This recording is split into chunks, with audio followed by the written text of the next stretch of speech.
Japan! Bonjour, bienvenue pour une nouvelle review. Aujourd'hui, je vais vous parler d'un one-shot qui s'appelle Japan, donc, qui a été dessiné par Kentaro Miura, rien que ça, le papa de Berserk. Et au scénario, on retrouve Björnson. Björnson alias Shofu Mimura, mais son vrai nom est Yoshiyuki Okamura. Voilà, donc il est né le 16 juin 1947, donc il a 70 ans, à Nagano. Et il est principalement scénariste de manga. Ses œuvres principales, on retrouve Hit, Ken le Survivant, Ken Fist of the Blue Sky, Lord, Sanctuary et Strain. Donc il utilise le pseudonyme Björnson, donc c'est un surnom qui lui a été attribué pendant sa jeunesse, à cause de sa ressemblance avec l'acteur Charles Bronson. Donc Kentaro Miura, né le 11 juillet 66, donc il a 51 ans, à Chiba, au Japon.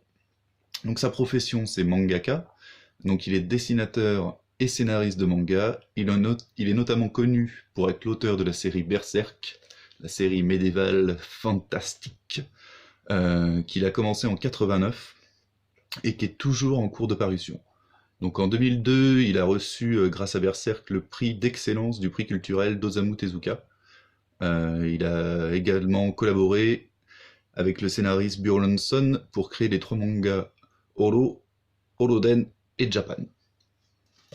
Donc Japan, on va suivre l'histoire d'un yakuza qui s'appelle Katsuji Yashima, qui se rend en Espagne pour retrouver la journaliste dont il est éperdument amoureux. C'est-à-dire qu'il a fait la connaissance via sa télévision d'une journaliste qui, pendant 6 mois, il va suivre partout où elle ira, car il est follement amoureux. Donc voilà, déjà le pitch est un peu bizarre parce qu'on voit vraiment c'est lui là, le petit yakuza. Donc vous voyez, il est plutôt badass, une grosse tête et tout, assez méchant, mais pour l'amour, il ferait n'importe quoi. Alors, un violent séisme les projette dans des ruines et une étrange vieille femme les met en garde contre leur arrogance avant de les envoyer dans le futur. Donc ça va aussi vite que ça. Alors, moi c'est un peu le problème que j'ai eu avec ce one-shot, car je suis vraiment très très fan de la série Berserk. Donc c'est pour ça que je l'ai acheté entre autres, pour retrouver la patte de Kentaro. Mais dans Berserk, bon j'en parlerai quand je parlerai de la série Berserk, pour moi les 3 premiers tomes sont pas vraiment intéressants. Même au niveau du dessin, c'est pas forcément, les visages sont un peu disgracieux des fois. Et dans le Japan, on va trouver un petit peu ça, c'est-à-dire qu'au début, le dessin est pas forcément... vous voyez, les visages des personnages sont pas forcément jolis. Et au fur et à mesure du tome, il va s'améliorer dans son dessin, comme dans Berserk. Sauf que là, c'est un one-shot, et du coup, au niveau du scénario, c'est à peu près pareil, c'est-à-dire que les bases se posent très très vite, un peu trop vite, j'ai trouvé. Du coup, c'est un one-shot qui, à mon avis, aurait valu d'exister en 2, voire 3 tomes.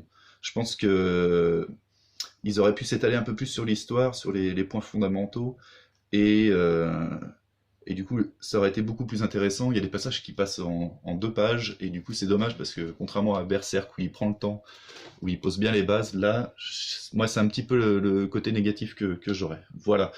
Donc ils vont arriver dans le futur, un futur post-apocalyptique, où le Japon n'existe plus, il n'y a plus que des réfugiés, et en gros, toute la planète va blâmer les Japonais de la fin du monde comme on le connaissait. Il n'y a plus qu'1 milliard d'habitants qui sont sur la Terre, et le seul milliard qui reste a la rage de lever la haine contre le Japon. Donc voilà, c'est une critique un peu sur la société japonaise, et il y a beaucoup de patriotisme.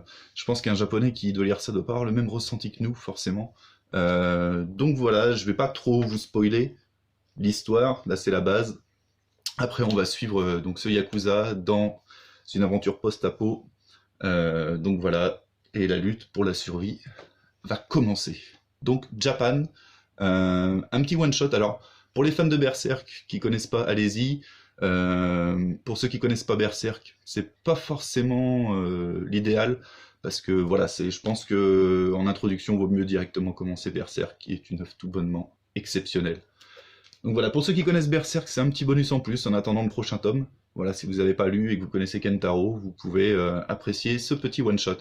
Voilà, et ben je vous remercie, et je vous dis à bientôt pour une nouvelle vidéo. N'hésitez pas à lâcher des petits pouces bleus, ça fait zizir. Allez, à bientôt, ciao!